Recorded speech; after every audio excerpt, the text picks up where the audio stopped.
Hey, what's up, y'all? Welcome to episode 12 of the Bad Eye Podcast. I'm your host, Andrew, local Toronto server MVP of DVP PvP, coming at you solo for the first time in a couple weeks as we wrap up our coverage of the Canadian election. Back to the shorter format this week. I think this is a more manageable amount for me to be writing on a weekly basis and still have this be what I want it to be while simultaneously allowing me to, have a life. And it seems like you guys have been enjoying the shorter episodes anyway, so we'll still be doing some longer specials from time to time. I might write a longer, episode, but I think this is the format that we're going to try out for a bit and we'll see if it sticks. Let's get right to the rundown. We'll start with Canada news. Mark Carney has announced his new cabinet, and it is a mixed bag. Of particular note to me is Gregor Robinson, the new Minister of Housing, who was a former mayor of Vancouver during whose term in office prices in that city literally doubled, and who said on Wednesday that he doesn't think housing prices need to come down. When asked if he thought they should, he responded, "No, I think that we need to deliver more supply, make sure the market is stable." And, whoo boy, there is a lot to unpack there. So, first of all, that is very dumb and doesn't make any sense. We are in an affordability and housing crisis. Homes all across the country are too expensive both to buy and to rent. We literally need housing prices to go down. That's also not how prices work. How is he expecting to build more supply without driving prices down? If he magically achieves that impossible goal, how is he expecting that to help address the affordability and housing crisis? And the answer to both those questions is that he's full of shit. This is the same mealy mouthed political doublespeak that every Canadian politician has on this issue, because none of them are willing to address the fundamental issue with Canada's housing market because it's impossible to do so without pissing people off. It's politically untenable. If prices go down, people who already own homes, people who've been treating them like investments that they are expecting to pay dividends instead of necessities that they need to survive, are going to lose money on those investments.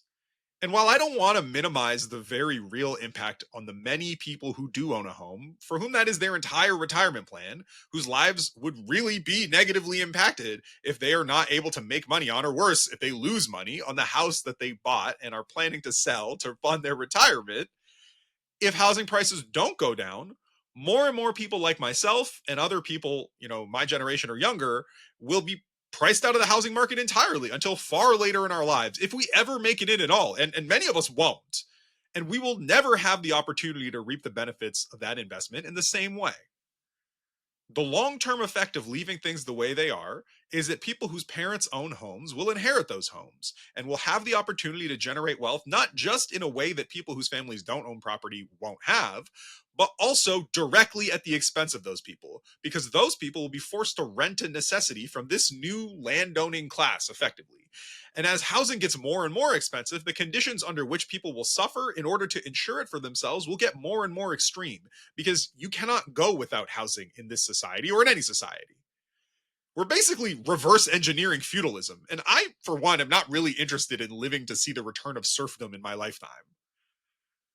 The fundamental issue here is that these interests, those of renters and those of property owners, are directly at odds with each other. And any solution to this problem is going to need to address that fundamental underlying issue in a way that doesn't just create a permanent underclass of people who are basically paying a tax to a new class of landed gentry just to not die of exposure.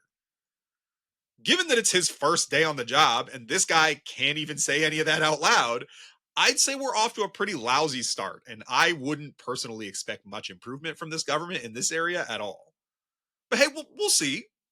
I, for one, would love to be proven wrong. I would love for there to be significant movement in the right direction on this issue, but I wouldn't hold my breath. In international news, over the last few weeks, the genocide in Gaza has escalated to somehow even more alarming levels. The Israeli government has now dropped all pretense that they were and are not carrying out this genocide, even if they refuse to call it by its name. They have openly and explicitly said that they will expel every Palestinian living in the territory, they will not be allowed to return, and that Gaza will be resettled by Israelis. I don't know how many more times I can say that this is illegal, immoral, and indefensible. This is one of the greatest crimes of our time, and our abject failure to do anything about it, despite all of the attention on it, is the greatest moral failing of our time. Listen, I'm not a religious man, but if there is a God, we will all be held accountable for our role in perpetuating this, for not doing everything that we possibly could to prevent it, to stop it while it's happening. Now, look, it's not all bad news. There is some small cause for hope. This week, the Trump administration did sidestep the Israelis to negotiate directly with both Hamas and the Houthis in Yemen to achieve American strategic goals that were directly at odds with Israeli wishes. And while I'm not optimistic enough to read into that as some sort of epiphany on the part of Donald Trump finally seeing the Palestinians as people, as some people have interpreted it, I am willing to consider the possibility that someone as personally smug, bossy, and generally bereft of human empathy as Benjamin Netanyahu is so profoundly obnoxious in person that the notoriously thin skinned petty tyrant that currently runs America has just finally gotten tired of being yelled at in meetings, and that he might, out of just sheer annoyance, stop going above and beyond to climb even further up the collective Israeli asshole than requested, which, as we all know, was the official policy of the government of Joe Biden. It's also possible that this break had something to do with the $400 million plane gifted to Trump by the Qataris. But to be honest, that is conjecture. It's unclear, or at least unsubstantiated, whether the two are related. It would, however, be pretty funny if Israel were to find out that the downside of having a president in office that you can simply buy with a generous donation is that other people can buy him away from you with an even more generous donation. Is it horrific and dystopian as fuck that the lives of a few million people are potentially being decided by a bidding war between ideologically opposed billionaires over who most successfully can bribe the world's only self-appointed policeman? Yeah, that's disgusting. It's horrible. It's horrifying. But if the side that at least nominally wants the genocide not to happen ends up bribing more successfully, I mean, I'm not sure that's a win, but it's not a loss. Unfortunately, none of that changes the facts on the ground, which is that Gaza is still under total blockade. Famine is setting in. People are still being murdered by the Israeli occupying force at an alarming rate, and there is no current plan from anyone to directly put a stop to that. I'm not going to read you a laundry list of all the horrific things the Israeli military has done in the few weeks I haven't been covering this.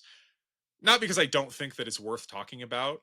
If you care about this at all, you should. You maybe even have like a moral obligation to go and read and especially actually if you don't care about this, you have a moral obligation to go and read about exactly what they are doing there. And I'm not even not covering this because I literally don't have time to read them all in a single episode, although that is also true.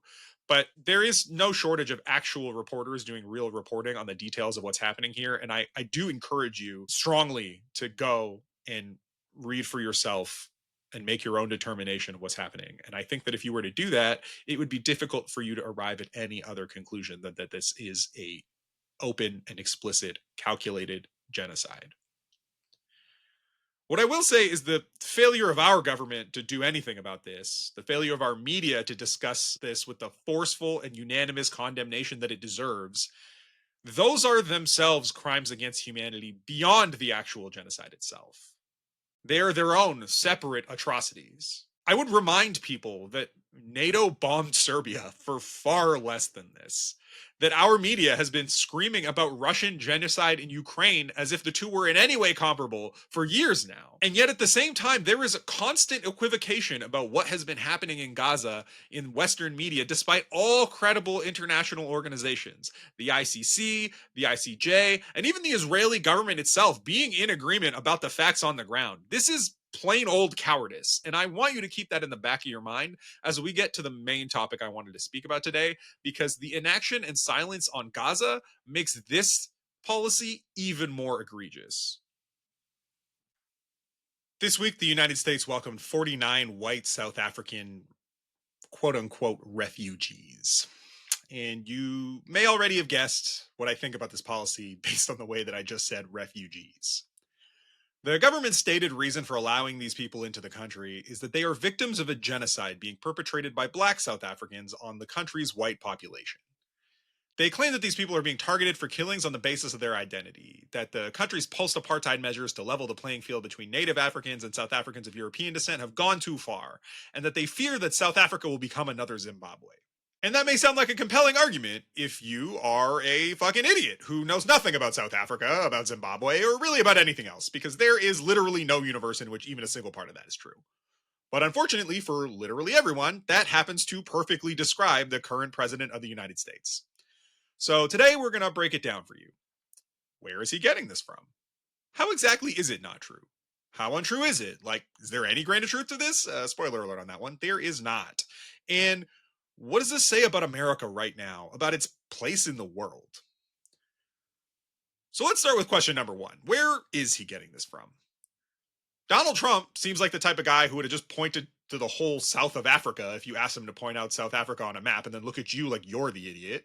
So, how did he get so clued into this very particular South African conspiracy theory? If you guessed Elon Musk, you're probably at least half right, although Peter Thiel is also a good guess because Trump just cannot help but be surrounded by apartheid era billionaires. Wonder what that's about. In any case, as far as I know, only Musk has spoken publicly about it, but it seems to be an issue that's very near and dear to his heart. In an interview with Don Lemon last year that he walked out of after being asked a very simple and easy to answer question because he's a giant man baby, he also petulantly brought up that there was a slow genocide against white South Africans happening and asked Don Lemon, why don't you care about that? This white South African genocide theory is an insane right wing conspiracy theory that has been circling the drain at the bottom of the toilet of the internet since at least 2018, and is part of a whole group of incredibly unserious conspiracy theories about white genocide more broadly.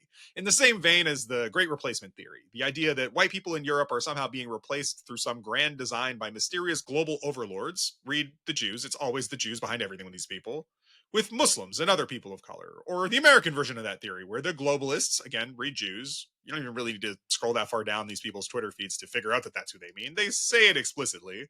But where the globalists are importing illegal immigrants to vote for Democrats, even though illegal immigrants can't vote and their nefarious plan for it to work, the Democrats would have to make it legal for them to vote, which like nobody has ever tried to do. But look, it doesn't make sense. It's a stupid conspiracy theory. They're all stupid theories. Now, look, I don't want to say slow genocides are not a thing. If the South African government were, say, sterilizing white South African women in order to reduce the birth rate and ethnically cleanse white people out of the population over the course of generations, like we did here in Canada to indigenous people, or like Israel did to Ethiopian Jews, that would be an example of a slow genocide. What Musk is talking about is the targeted killing of white farmers, one at a time, by individual black South Africans, albeit with tacit or explicit support from the government in order to steal their land and return ownership of it to the black population. Which, even if that were happening, would not be genocide. But is that what's happening? No, that's not what's happening. Nobody credible in South Africa is claiming that that's what's happening. Not even the political representatives of the white community in South Africa are claiming that that's what's happening. South Africa does have a violent crime problem, but the kind of violent crime that they're talking about and claiming is a genocide, farm killings, where farmers are killed over disputes about land, represent a vanishingly small proportion of that crime. Between October and December of 2024, which for us Northern Hemisphere folks, we should remember is summer, which is usually the time of year where crimes in general are the highest, there were 6,953 murders in South Africa. Of those, 12 were people killed in farm attacks. Of the 12, only one was a farmer, was the owner of the farm. The rest were workers and employees who, incidentally, are statistically likely to have been black, but even if they weren't, there is no evidence of a widespread epidemic of white farmers being murdered in order for the government or for black South African society writ large to take their land. That's just not a thing. It's not happening. So why is this coming up now? Well, it likely has at least something to do with South Africa recently passing a land expropriation bill that allows the government to seize land from private citizens. In certain cases, that land is allowed to be taken without compensation under the law. That's where the Zimbabwe comparison comes from. In Zimbabwe, which was formerly the British colony of Rhodesia, Robert Mugabe's government pursued an aggressive policy of land reform in order to transfer land away from the 4,400 white Zimbabweans who owned approximately 51% of the country's land. This policy included direct seizure of land without compensation, and it also led to a lot of intimidation and violence, even to the killing of both farmers and workers. As a result of these policies and other policies they perceived as anti-white, many former Rhodesians fled Zimbabwe for South Africa after Zimbabwean independence in the 1980s in order to continue living in an Africa controlled by white people. And that really is the heart of the problem here. South Africa was an apartheid state, an explicitly white supremacist state until 1994. I know I joke on here sometimes about being old, but that was within my lifetime, and not that long ago. And that means several things. One is that we should take the claims of persecution of a population in which every person over 31 years old was born into a system where they were explicitly afforded extra rights by the state and legally allowed to discriminate against the majority of the population with a huge grain of salt. It's not fair to say, let's just dismiss them out of hand. It's not impossible that they could be being discriminated against, but the facts and the numbers are clear here. There is no institutional discrimination here. First of all, this law was just passed. It hasn't been used to take anyone's land yet. And even if it were, South Africa is far from the only country to have this law. Most industrialized nations have it. In the United States, it's called eminent domain. But when you are used to cultural and economic dominance, when you are born into a system that says to you explicitly that you are superior, that your culture, your history, your very existence is more valuable than the vast majority of the people around you, it's logical that you would arrive at the conclusion that anything even resembling a level playing field would be skewed against you. White South Africans are roughly 7% of the population, and yet they own 70% of the land today. Black Africans own only 4%, despite making up 80% of the population. Even if this land policy were aimed at directly expropriating land from white farmers to give to black people, which it is not, it is hard to argue that that wouldn't be justified. These people built their disproportionate wealth on the backs of a system of apartheid that is so universally understood to be repugnant that countries like Israel, who have similar systems in place, object to even using the word to compare the two countries. Now, I'm not going to deny that life might be hard for some of these white South African farmers. Farm work in general is difficult. Owning a farm is difficult, particularly if it's not a large agribusiness farm. It's a small family farm. They're probably not rich, but them not being rich and their lives not being fucking amazing does not mean that they didn't benefit disproportionately from a system that privileged them above the vast majority of people around them.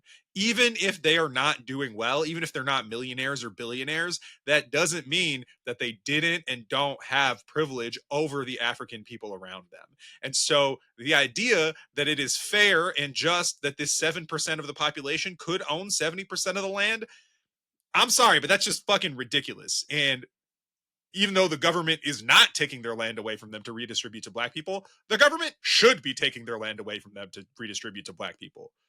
There is no universe, real or imagined, where white South Africans are the victims of anything here, which is why inviting them into the United States as refugees is such a farce. And yet that's where we are in 2025. The largest economy in the world is run by people who are, at best, more sympathetic to the plight of a community of people who are so nostalgic for apartheid that they see literally any vague gesture at any kind of social or economic justice as tantamount to genocide.